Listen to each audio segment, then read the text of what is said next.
उत्तराखंड के कुमाऊं क्षेत्र में कुदरत ने तोड़ी किसानों की कमर।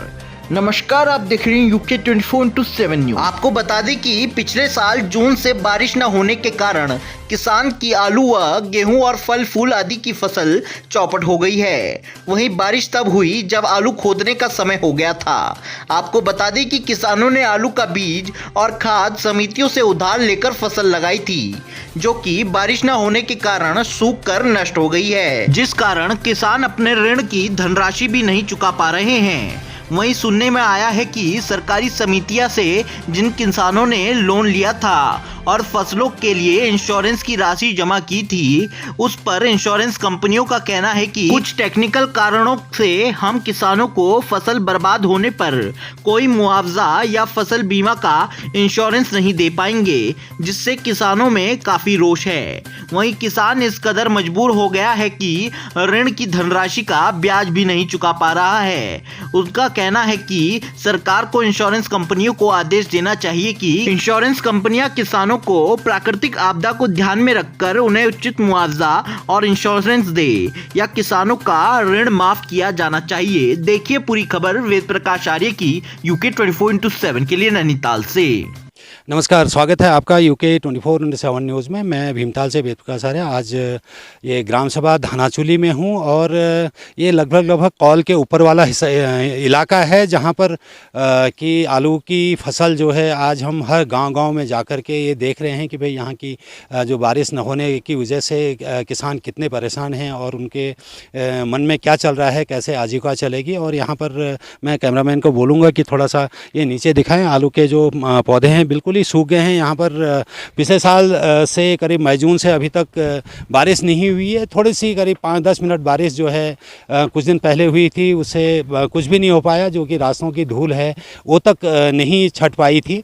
और यहाँ पर ये आप देखेंगे कि यहाँ पर कुछ किसान भाई मेरे साथ में मौजूद हैं, तो मैं उन्हीं से जानते हैं, उन्हीं से बात करते हैं कि भाई साहब नमस्कार, स्वागत है आपका यूके 24/7 न्यूज़ में। ये आपने आलू की फसल जो है वो कब से कर रहे हैं और कितने नाली में आपने लगाई है? 10 नाली में आलू की खेती है मेरी जी। ये जब से हमारी पहले से ही हम आलू की खेती करते हैं, हमारी आजीविका यही है यहाँ। तो इस साल बारिश न होने के कारण पूरी फसल सूख गई है और हमारा बच्चों का भरण पोषण करना बड़ा मुश्किल हो गया है। और ये फल फूल की क्या पोजीशन है इस बार? सर, फल फूल की स्थिति कुछ समय पहले ओले गिरे थे, जिससे कि फल फूल पूरा नष्ट हो चुका है जी। और आलू ये बिना बारिश न होने के कारण वो ख़त्म हो चुका है। यहाँ की आजीविका चलाना बड़ा मुश्किल हो गया है। नहीं, आपका मतलब आलू की फसल भी ख़त्म है और फल फूल की फसल भी ख़त्म है, तो फिर आगे जो आने वाला समय है वो कैसे कटने वाला है और क्या करने वाले हैं आप? ये तो बहुत मुश्किल है सर, आगे वाला समय कैसे कटेगा। बच्चों का भरण पोषण करना बड़ा मुश्किल हो गया है। ये चाह रहे हैं कि कुछ हमको आर्थिक मदद मिल जाए, सहायता मिल जाए, तो हम अपने बच्चों का भरण पोषण कर सकें। आर्थिक मदद कौन देगा? ये सरकार द्वारा आर्थिक मदद मिल जाए हमको कुछ। अच्छा। इससे हमारा आजीविका बच्चों का भरण पोषण हो सकेगा। आपका कहना है कि यहाँ पर आलू की फसल तो बिल्कुल ही, आलू और फल फूल जो है वो नष्ट हो चुके हैं, तो आगे आजीविका जो है, बच्चों का पालन पोषण करना बड़ा मुश्किल है, क्योंकि जब फसल ही ख़त्म हो गई है तो मैं इस समय अब क्या कुछ कहने को नहीं हो रहा है कि आलू की जो पौधे हैं बिल्कुल ही सूख गए हैं, जबकि हरे भरे होने चाहिए, इनमें फूल लगना चाहिए था इस समय। और आने वाले अभी 1 या 2% लोग जिनके पास सिंचाई की सुविधा है वो तो हो सकता है कि थोड़ा बहुत उनको राहत मिल जाए, बट जिनके पास सिंचाई की सुविधा नहीं है, जो ऊंचाई पर लोग रहते हैं, जहां पानी की प्रॉब्लम है, उन लोगों के लिए बड़ा ही मुश्किल है। एक भाई साहब और हैं यहाँ पर, उनसे भी बात कर। जीतू बिस्ट धानाचूली जीतू, अच्छा जीतू भाई, ये बताओ तुम्हें, ये आलू फसल तुम्हारे यहाँ ऐसा है रसी या सब फसल तो ये सके कि ये बार तक ये देखने लायक नहीं रहे, सब कुछ बहुत पानी बिना सब सूख गई। बारिश नहीं है, पानी तो भय ने, तो फिर कस के चलो आप घर गृहस्थी कस के चले। घर गृहस्थी के लिए तो अब ये मान के चलिए कि सर अभी हमें मजदूरी के लाले पड़े हैं। फिलहाल हम तो युवक भी हैं, तो हमें तो मजदूरी के लाले पड़े हैं। वो आने वाले टाइम पे हमें यही करना पड़ेगा। फिर बच्चों के लिए रोजी रोटी तो कुछ बचा नहीं हमारे पास। जो ये फसलें नुकसान होगी उसके लिए आप सरकार से क्या कहना चाहेंगे? सरकार के लिए कुछ न कुछ हमें मुआवजा मिलना चाहिए। हमारे क्षेत्रवासियों को जो भी है, हमारी आजीविका कुल मिला के ये कहें कि हम डिपेंड इसी पे हैं पलड़ा में स्थित हूँ और वहाँ पर ये विकासखंड धारी का ही एक गांव है और यहाँ पर जो प्रधान हैं वो यहाँ पर हैं, तो उनसे ही जानते हैं कि भाई आलू की फसल का यहाँ पर क्या मिजाज है। और पिछले 1 साल हो गया, मई जून से बारिश नहीं हुई है। मैम, स्वागत है आपका UK 24/7 में। सबसे पहले तो आप अपना परिचय दीजिए। नमस्कार, मैं बसंती तिवारी, ग्राम प्रधान देवनगर। अभी हम ये खेत में आए हैं। पिछले 1 महीने पहले हमारे सारे खेतों में मतलब ओले पड़ गए थे गांव में। उसके बाद हमने लिस्ट बनाकर दी भी थी, सब लोग आए भी थे जांच के लिए, कृषि विभाग से भी, पटवारी लोग भी और हॉर्टिकल्चर वाले भी आए थे, लेकिन किसी को कोई मुआवजा नहीं मिला। उस बीच भी किसानों की कमर टूट गई, बिल्कुल फसल ख़त्म हो गई। फिर धीरे धीरे कुछ सुधार हुआ भी, तो बारिश नहीं हो रही है बिल्कुल। अब क्या कहते हैं, सारा बीज जो भी है उधार का हुआ, खाद उधार हुई लोगों के पास। अब कोई किसी ने लेबर लगाए, कुछ लगाए, तो बिल्कुल किसान की हालत बिल्कुल ख़राब हो गई है। इसलिए हम चाहते हैं कि सरकार से या तो इस क्षेत्र को सूखाग्रस्त घोषित कर दें और जिससे या उचित मुआवजा मिल सके। मैं कैमरामैन से बोलूँगा कि थोड़ा सा इधर को दिखाइए। ये जो फसल है आलू की बिल्कुल ही सूख गई है और यहाँ भी वो नीचे वाले जो खेत हैं, जहाँ जहाँ भी हम जा रहे हैं वहाँ वहाँ सब बहुत ही मतलब दुखदाई मंजर है। बड़ी दुविधा की स्थिति है इसमें गांव वालों में। जो भी किसान हैं वो बहुत ही निराश हैं, क्योंकि जो कुदरत की जो मार है वो बिल्कुल ऐसी पड़ी है कि मतलब उठने का जो एक साधन होता है किसान के पास में, उसकी खेती है। और यहाँ पर मुख्य फसल जो है आलू की ही है, सेब वगैरह भी इस बार नहीं है। मैम, मैं ये जानना चाह रहा हूँ कि ये मतलब पूरे आपके जो पूरा ग्राम सभा देवनगर पलड़ा है, उसमें क्या सब में ऐसे ही है? हाँ, सब में ऐसा ही है। सब में ऐसे सब में ऐसा ही है। हर कोई पानी के लिए परेशान है। मतलब अब तो पीने के पानी के लिए भी परेशान हो गए हैं लोग। हाँ, तो पूरे गांव में मतलब 3 स्रोत हैं। आधा एरिया उस साइड को, एक स्रोत में पूरे लोग मतलब दिन भर बैठे रहेंगे, बूंद बूंद से भरते हैं। एक स्रोत यहाँ है, इतना एरिया वो कवर करते हैं। एक स्रोत नीचे है, उतना एरिया वहाँ से। मतलब गाय भैंसों के लिए, हर चीज़ के लिए पानी मतलब बूंद बूंद करके ही भरना है लोगों ने। सिंचाई की तो वही आपका कहना है कि यहाँ पर पीने के पानी की भी समस्या है। सिंचाई तो जब पीने की पानी उपलब्ध नहीं हो पा रहा है तो सिंचाई कहाँ से होगी? तो आप मतलब क्या सरकार से या फिर अधिकारियों से आप क्या उम्मीद करते हैं? फसल के लिए तो मैं चाहती हूँ कि इस क्षेत्र को सूखाग्रस्त घोषित कर करके जो उचित मुआवजा होता है वो किसानों को मिल जाए। और दूसरा, पेयजल के लिए भी थोड़ी बहुत, अब नल तो आ ही गए हैं, जल भी आ जाए तो हर घर नल हर घर जल जो प्रधानमंत्री जी की योजना है, उस पर यहाँ पर काम हो रहा है? हाँ ना। हाँ, लाइनें तो बिछ गई हैं, पानी तो नहीं आया अभी। अच्छा, पानी अभी तक। सूखे की चर्चा में इस समय मैं हूँ ग्राम सभा चूरीगाड़ में, और मेरे साथ हैं चूरीगाड़ के जो ग्राम प्रधान हैं, तो उनसे ही मिलते हैं। सर नमस्कार, आपका पहले अपना परिचय दीजिए। मैं ग्राम प्रधान चूरीगाड़, हरीश चंद्र मेरा नाम है जी। और ये जो बारिश नहीं हो रही है, आलू की फसल पूरी चौपट हो, किसान का जो गुजारा है अब, क्योंकि आलू मेन जो हमारा डिपेंडेंसी है किसानों का, वो केवल आलू की फसल पे है और फल फूल तो इस बार है ही नहीं। तो अब ये कैसे मतलब जो घर गृहस्थी इंसान की बच्चों का पालन पोषण है वो कैसे हो पाएगा? सर ऐसा है, अब सूखाग्रस्त से तो आलू की फसल ख़त्म, पिछले महीने ओले गिरे, गेहूं की फसल ख़त्म। हम सरकार से यही चाहते हैं कि इस बार किसानों को मुआवजा मिले, जो कि आगे को अपना क्या कहते हैं खाने के लिए उनको दिया जाए। अच्छा, मतलब आप चाहते हैं कि किसानों को मुआवजा मिले। क्यों ऐसा नहीं चाहते कि ये सूखाग्रस्त घोषित हो, और जो भी कुछ लोगों का लोन है बैंक से, किसी का लोन समितियों से है, उनकी आरसियां कट गई हैं, तो ये मतलब सूखाग्रस्त घोषित होना चाहिए या मतलब मुआवजा मिलना चाहिए? बिल्कुल बिल्कुल सूखाग्रस्त घोषित होना चाहिए और मुआवजा भी मिलना चाहिए उनको। अब आगे को वो फसल लगाते हैं तो पानी की तो व्यवस्था है नहीं, ऐसी होगी फसल ये। अब आगे को सरकार से यही कहेंगे कि उनको मुआवजा भी मिलना चाहिए। अगर KCC वाले हैं उनका या तो KCC माफ़ करना चाहिए सरकार को, हम ये चाहते हैं। इस समय मैं जो है ग्राम सभा सरना में हूँ, और यहाँ पर जो ग्राम सभा सरना के प्रधान प्रतिनिधि हैं, और ये नानू भाई हैं यहाँ पर, और वो एक सामाजिक कार्यकर्ता भी हैं, और उनसे ही जानते हैं कि आज जो है इस समय बारिश हुई नहीं है और आलू की फसल सारी नष्ट हो गई। और किसानों की जो किसानों को देखते हुए हमें जो अंदर से हृदय से रोष आ रहा है कि फसल सारी हमारी नष्ट हो गई है और कि पानी की बहुत ही कमी के कारण कई समय से बारिश नहीं हुई और लोगों के पास ऐसा स्रोत नहीं है। स्रोत भी हैं, अगर पाइप भी हैं तो पानी नहीं है, स्रोत सारे सूख गए हैं।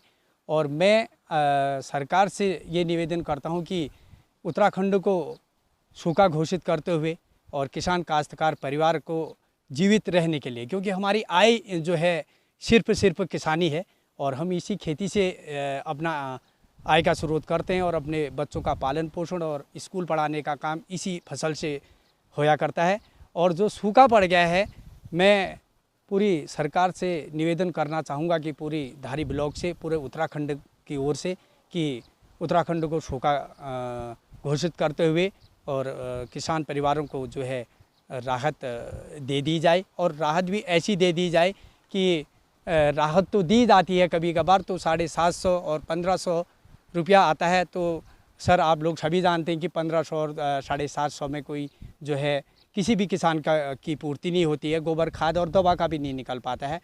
मेरा निवेदन है, मैं दोबारा से कहना चाहूँगा कि उत्तराखंड में काफ़ी सूखा दिख रहा है और फसल सारी नष्ट हो गई है। अच्छा नानू भाई, ऐसा है कि पहाड़ की जो आजीविका है वो केवल आलू की फसल से, सेब और नाशपाती वगैरह इसी से होती है। और ये मैं आपसे ये जानना चाहता हूँ कि आप जनप्रतिनिधि हैं और प्रधान प्रतिनिधि भी आप हैं, तो ये जो मतलब लोन है लोगों का कि आलू के लिए भी लोग आढ़तियों से भी लोन लेते हैं और समिति से भी लेते हैं, तो ऐसा मतलब आपकी नॉलेज में कुछ ऐसा है कि कुछ डाटा है कि मतलब आपके गांव से सभी ने लिया है, इस टाइप का सभी करते हैं या कुछ लोग करते हैं? जी सर, ये जो है किसान जो परिवार है उसका जो है समिति से किसान ऋण लेना और किसान में सदस्यता लेना कंपलसरी है।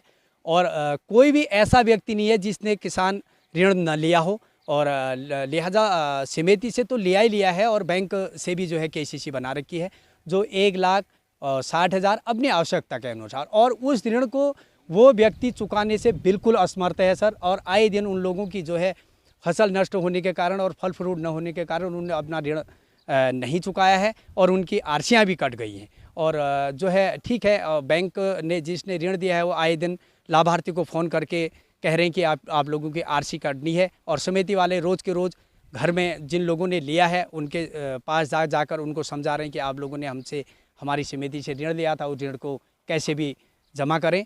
और हमें समिति जो हमारी आय के स्रोत है उससे ही हमारे सारे काम होते हैं और फसल के टाइम में हमें आलू बीज खाद सब मिलता है, लेकिन जो हमने लिया था सर उसको वापस करने में हम देना पड़ेगा, लेकिन हम अपनी स्थिति के अनुसार नहीं दे पा रहे। दूसरी चीज़ मैं एक चीज़ और जानना चाहता हूँ आपसे, अगर ये समिति के जो आरसी कट गई हैं तो क्या अब अगर लोन नहीं देंगे तो उनकी ज़मीनें कुड़को होने की संभावना है? बिल्कुल है सर। वो सरकार तो जिसने अपना लोन या कर्ज दिया है वो तो सीधे बोल रहे हैं कि आप लोगों से हम किसी भी तरीके से जो है अपना ऋण वसूल करेंगे, और लिहाजा कुछ नहीं है तो हमने ज़मीन को एक सहारा समझकर ऋण दिया है, हम ज़मीन पे भी कूड़ के करेंगे।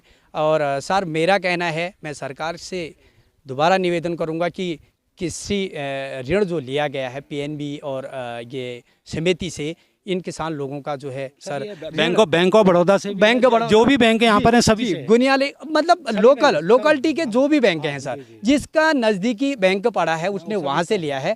और इस ऋण को सर सूखा को देखते हुए जो माफ़ कर दिया जाए और हम किसान परिवार सरकार के जीवन आभारी रहें। तुम नाम? राम सिंह बिस्ते। हाँ बिजी, आप ये मैं आपसे ये जानना चाहता हूँ कि जो इसमें आलू की फसल बारिश नहीं होने की वजह से सारी ख़त्म हो गई है, तो आप मतलब क्या है कि कैसे आगे जीवन चल पाएगा? ये मतलब आपने आलू का बीज उधार लिया था या फिर नगद में है या समितियों का उधार है? किस ढंग से आप ये मतलब जो रोटेशन है अपना लाइफ का रोटेशन किस ढंग से चलाते हैं? ये सब उधार में है सर। ये जो है मतलब समिति कोऑपरेटिव से इधर से उधार लिया है हमने और यहाँ पर सूखा पड़ गया है, और आय को जो है मतलब वो कर्जा जो देना है वही बहुत मुश्किल है। इसलिए बनियों का भी कर्जा है या समिति का ही है? समिति का है, बनियों का भी है। अच्छा। और इसमें जो है सरकार को थोड़ा हेल्प करनी चाहिए, फार्मर की मुआवजा हो जा को देना चाहिए। ठीक। नाम? मंजू बिस्टे है मेरा नाम। मंजू जी, ये कौन सा गांव कौन सा है? ये सुंदरखाल गांव है। सुंदरखाल जी। ये आपने आलू इधर काफ़ी लगाए हुए हैं और ये जमीन इसकी वजह क्या है? बारिश की वजह है इसकी। अच्छा, बारिश नहीं हुई और इस वजह से काफ़ी आलू जमे ही नहीं है। हाँ हाँ और जो जमे भी हैं तो वो छोटे छोटे ही हैं। हाँ तो जमे सूख गए हैं क्योंकि बारिश नहीं, एक साल से बारिश नहीं है, इसलिए ये पानी की वजह से ख़त्म है इसकी कहानी। अच्छा, पानी पानी नहीं मिला, हाँ तो एक साल से बारिश ही नहीं हुई है। हाँ, क्योंकि हमें पानी की पीने के लिए पानी नहीं, खेत के लिए कहाँ से आता है। अच्छा, यहाँ पर पीने के पानी की भी समस्या है। हाँ, अच्छा, तो कहाँ से लाते हैं पानी आप? गाड़ी से लाते हैं हम पानी, 1-2 डब्बा, बस दूसरे दिन फिर किसी गाड़ी को पकड़ा फिर लिया है। अच्छा, कितनी दूर से लाते हैं पानी? 5 किलोमीटर।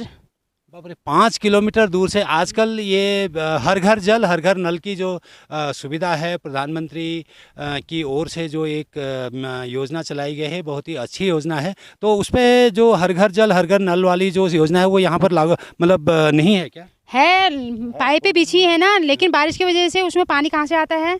अच्छा, स्रोत हाँ सूख गए हैं। हाँ, स्रोत सारे सूख गए हैं और बारिश की वजह से पानी नहीं है, इसलिए पानी नहीं आ रहा है। तो 3-3 4-4 किलोमीटर दूर से लोग जो है पानी ला रहे हैं। और सर, आपका शुभ नाम? तारा सिंह बिष्ट। बीस जी, ये बताइए कि ये आपने कितने नाली में आलू लगाए हैं? आलू लगाए हैं करीब 1.5-2 एकड़।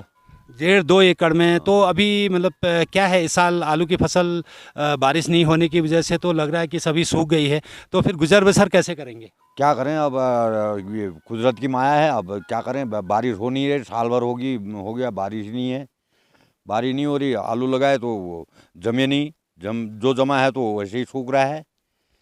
तो आलू लगाए थे, बारिश की वजह से जमे नहीं, जो जम भी गया है तो वो भी सूख रहा है। सूख तो गया। फिर बच्चों का या परिवार का पालन पोषण कैसे होगा? कैसे करें फिर? आप ये सरकार जाने, अब सरकार सरकार के ऊपर है ये डिपेंड सब। आप अच्छा, मतलब आप चाहते हैं कि सरकार आपकी मदद करे या कुछ मुआवजा दे? हाँ, मुआवजा मिलना चाहिए सर। मिलना चाहिए, जी, मिलना चाहिए। मिलना चाहिए सर। अच्छा, और सेब हो गया, पुलम, आड़ू, खुमानी, इसकी फसल कैसी है? इसकी फसल, ये धूप के उससे जो दाने हैं पेड़ों में, जो दाना भी लगा है वो भी धूप से गिर रहे हैं सब। कुछ दिन पहले काफ़ी ओलावृष्टि हुई, उससे भी कुछ नुकसान हुआ है क्या? उससे ओलावृष्टि से फूल गया। हाँ। अब धूप से तरी नहीं है खेतों में, तो जो दाना है तो जमीन में गिर रहा है धूपों से, ओके, सूखा पड़ गया। ठीक है, ठीक है। ये ग्राम सभा जो है सुंदरखाल है, इसका ये जो तोक है, इसको ये सुंदर नगर तोक है, ग्राम सभा सुंदरखाल का सुंदर नगर तोक है। यहाँ पर भी जो है न तो लोगों के पास पीने के लिए पानी है, और फसल में आलू में डालने के लिए तो बहुत ही दूर की बात है, जबकि पीने की पानी की इतनी समस्या हो रही है। तो ये एक थोड़ा सा सोचने का विषय है कि इस बार जहाँ भी हम जा रहे हैं वहाँ पर सभी लोगों का ये एक ही कहना है कि भाई आलू की फसल नष्ट हो गई है, फल फूल वैसे ही नष्ट है, और सरकार थोड़ी मदद करे, मुआवजा। लोग उम्मीद कर रहे हैं कि सरकार की तरफ से कुछ मुआवजा मिले तो थोड़ा राहत मिले। नमस्कार सर, स्वागत है आपका UK 24/7 न्यूज़ में। आप हैं संजय बिष्ट जी, जो कि जेस प्रमुख हैं विकासखंड धारी के। और जैसा कि सर आपको पता है, पिछले 1 साल से यहाँ पर बारिश नहीं हुई है, और पूरी आलू की फसल जो है ख़त्म हो गई हैं। गेहूं की फसल वैसे ही यहाँ पर बारिश नहीं होने की वजह से ख़त्म हो गई हैं। फल फूल, ओलावृष्टि हुई थी, उसकी वजह से भी फल फूल भी नहीं है। अब कुछ ऐसी स्थिति आ गई है कि कुछ बैंक से लोगों का लोन है, बनियों का लोन है, और उनकी आरसियाँ भी कट रही हैं। तो इन परिस्थितियों में मैं आपके कुछ विचार जानना चाहता हूं, और किस ढंग से जो किसान हैं वो अपना जीवन यापन करें, और आप क्या इस बारे में सोचते हैं? तो नमस्कार आपके सभी, आपको भी नमस्कार। दूसरा मेरे कहने का ये है कि सूखा इतना ज़्यादा हो गया, पहले तो पीने के पानी का संकट हो चुका है, और पीने के पानी का संकट है तो हमारे से जो घरेलू जो जानवर हैं, या फिर क्योंकि हमारा जो विकासखंड धारी है पूरा 90% खेती पर आश्रित है। और दूसरा फल पट्टी थी, अब फल पट्टी तो बहुत कम रह गई है अब, क्योंकि फल वल तो कम ही होते हैं, लेकिन आड़ू ने जगह ले ली, सेब की जगह आड़ू ने ले ली है। और सूखे की बहुत मार है, सूखे की बहुत मार ये है कि आलू जो हमने लगाया था, जितना अगर हमारा 1 हेक्टेयर में जितना जो आलू का बीज लगता होगा वो उतना भी हमारा नहीं निकल पाएगा, पहली तो। और दूसरा चीज़ें ये हैं कि स्रोत भी सूख चुके हैं, स्रोतों के हमारे ऐसे कोई संसाधन है नहीं कि जिनमें पानी कहीं से हो। दूसरा, जंगलों में जो आग लगी है, आग से भी बहुत ज़्यादा गर्मी हो चुकी है, बारिश नहीं हो रही है, पूरा क्षेत्र में आप घूम भी रहे होंगे, देख भी रहे होंगे, पूरा क्षेत्र मतलब सूखा पड़ चुका है। अब इसमें इसको अब तो हम तो सरकार से ही अब गुजारिश कर सकते हैं, फार्मर भी जितने हैं अब वो सब तो परेशान नहीं हैं, चाहे वो समितियों को, हमारी जो छोटी छोटी समितियों पे आश्रित रहें, बैंकों पर आश्रित रहें। अब बैंकों से जिन्होंने लिया है या समितियों से जो पैसा जिन फार्मर ने लिया है वो उनको देना तो वापस है, लेकिन देंगे कैसे? अब खेती नहीं होगी, जब फसल ही नहीं होगी, ना गोभी होगी, ना आलू होगा, पुलम सेब खुमानी कुछ होगा ही नहीं। इवन यहाँ तक कि जो छोटे छोटे रोड किनारे आपने देखे होंगे, जो छोटे छोटे बच्चे काफल आपल तोड़ के बेचते थे, वो भी आपको मतलब बहुत कम मात्रा में दिख रहे होंगे, बहुत कम मात्रा में दिख रहे होंगे। तो मतलब सारे रोजगार पर्वतीय क्षेत्र में ठप गई। यहाँ तक कि हमारा होटल लाइन में या अन्य लाइनों में भी, जैसे यहाँ पर भालूगढ़ वाटरफॉल है हमारे नियर बाई, इस बार पानी नहीं है, तो ये समझिए आप जो पर्यटन का भी, जो पर्यटन के क्षेत्र में भी, हाँ वो भी ख़त्म हो चुका है बारिश को लेके। अब ये सब हम आपके चैनल के माध्यम से सरकार से यही कह सकते हैं कि अब या तो इसको सूखाग्रस्त क्षेत्र घोषित किया जाए और किसानों के हित में जो बैंकों से जो ऋण है या समितियों से जो ऋण है उसमें समय वृद्धि बढ़ाई जाए या उसको माफ़ किया जाए। इस तरीके से कुछ जो भी किसानों के हित में हो उन चीज़ों को किया जाए, यही कहना चाहेंगे हम आपके चैनल के माध्यम से। अच्छा, मैं आपसे एक क्वेश्चन और करना चाहता हूँ कि कई लोगों की आर्थियाँ कटी हुई हैं, ठीक है ना, उस पर मतलब जिला प्रशासन या फिर जो भी उत्तराखंड सरकार है, मतलब उसको चाहिए कि भाई वो बैंकों को निर्देशित करें और ताकि मतलब किसानों को थोड़ी राहत मिल सके। इस बारे में आपका क्या कहना है? अब बैंक ने जो पैसा दिया तो ऋण जो दिया है वो तो देना ही है, लेकिन अब गवर्नमेंट उसमें या तो समय दे, समय वृद्धि करे, या कुछ ऋण में जो है उसमें कुछ माफ़ी करे, क्योंकि किसान देगा कहाँ से? अब क्योंकि हरी घास होगी तो तभी दूध भी, गाय है या भैंस है जो अगर दूध के, हम जैसे छोटे छोटे व्यवसायी हैं जो घरों में दूध बेचते हैं, 2 लीटर 4 लीटर 5 लीटर भी बेचते हैं, तो थोड़ा दूध से पैसा आता है, थोड़ा खेती से आता है, अन्य अन्य माध्यमों से। खेती एक माध्यम है हम लोगों का, पूरे विकासखंड में, पूरा हमारा जो विकासखंड है पूरा खेती पर ही आश्रित है। अब जब चीज़ें होंगी नहीं तो पैसा भी कहाँ से आएगा, है ना? अब चोरी करके तो आ नहीं सकता है चीज़ें ये हैं। तो हमारा सरकार से एक विनती है कि जो आरसियाँ कटी हैं या इनकी समय की वृद्धि को बढ़ाया जाए, इनका कुछ कर्ज मतलब पूरा ना भी किया जाए तो कुछ हद तक का कुछ प्रतिशत तो कर, हाँ थोड़ी राहत मिल जाए, कुछ समय हाँ मिल जाए। जी जी जी, ठीक है सर, धन्यवाद। गांव की गलियों से शहर के शोर शराबे तक हम लाते हैं सही खबर आप देख रहे हैं यूके 24/7 न्यूज। खबर वही जो है सच सही।